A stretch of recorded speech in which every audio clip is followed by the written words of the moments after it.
Hey guys, what's up? I'm Mark, and in this channel, I talk a little bit about lifestyle, but I mostly talk about business and investments. Today's video has been inspired by one of you guys, and you asked me this question: can you redeem the earnings from your Ginvest investment fund without affecting the number of shares that you have in that fund? I honestly thought that this was a basic question, and I told Nicholas, you can redeem just your earnings from your investment fund, but unfortunately, this will affect the number of shares that you ultimately have with that investment fund. So Nicholas gave me some follow-up questions, and when I tried to explain further and look into this myself, I realized that I think yes, this merits an entire video. I'll be sharing with you how you can partially redeem your earnings from your investment fund and how does it affect your investment position. Let's find out. So first things first, yes, you can do a partial redemption, meaning that when you want to redeem your Ginvest funds, you don't have to sell them in full. So that's point number one. But point number two would be being conscious about the minimum redemption that you have to do. So for most funds, it's at 50 pesos. And more importantly, when you do a partial redemption, you need to be aware of the maintaining balance.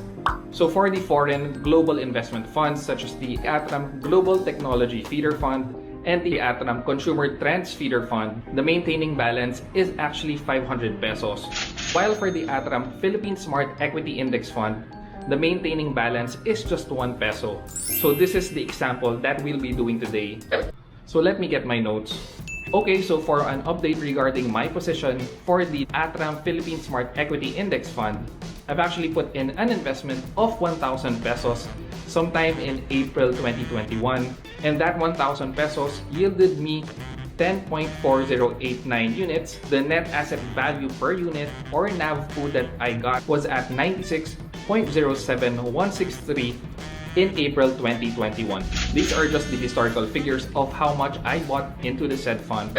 Fast forward to now, August 2022, the current value of the fund is at 1,042 pesos with the NAV at 101.3905. So with the current value of 1,042 pesos from my initial investment of 1,000 pesos, I have a net gain of 42 pesos. And in terms of percentage, this is an increase of about 4.2%. Now let's go back to the question of Nicholas. What happens if I just want to redeem the 42 peso gain that I've gotten from this fund? So in this scenario where I redeem 42 pesos, this 42 pesos would comprise 4.03% of my actual position. So when I redeem this from the total investment, I would also trim down my position by the same percentage of 4.03%. So from what I've shared earlier, that the number of units that I have for this fund is at 10.4089. My new position would be 9.989347,409 units. So when you do this partial redemption, you are not just actually getting your earnings, but you're actually trimming your entire position. Because remember, you are earning from this fund because of the number of units that you have. How you actually get your earnings would be trimming your position as well. So from the initial investment, the NAV was about 96 pesos and 7 centavos. With the partial redemption and the new units that we have also effectively increased the NAV pool. So it's now at about 100 pesos and 11 centavos. So what happens when you do a partial redemption is that you sort of buy into the current price of the investment fund. So again, when we bought into this 16 months ago at 96 pesos and now it's at 101 pesos, your redemption pretty much increases your buy-in price because you are trimming your position. I'm sure you guys have heard a lot about lowering your cost average. So this is what you usually do when the markets are down. You buy more shares or more units of a stock or a mutual fund or UITF. You are effectively lowering your cost of acquisition as it averages out at a lower rate. The reverse happens when you do a partial redemption. So when you do this, your average cost of acquisition effectively goes up by a little bit. So the question now is it a bad thing then to do a partial redemption? Should you not do it?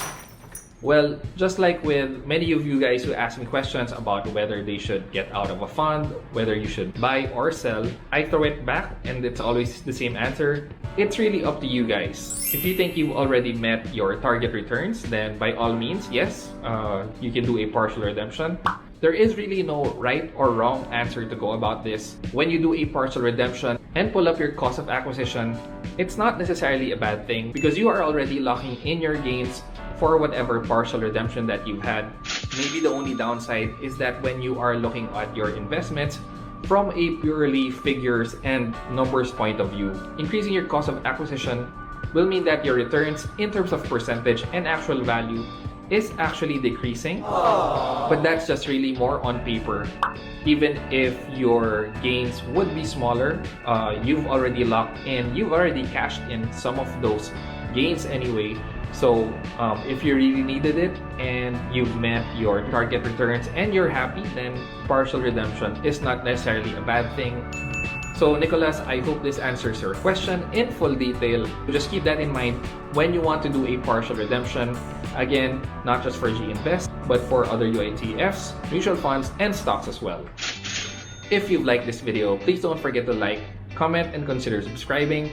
If this channel has been in any way helpful to you, I would appreciate if you could send me a super thanks.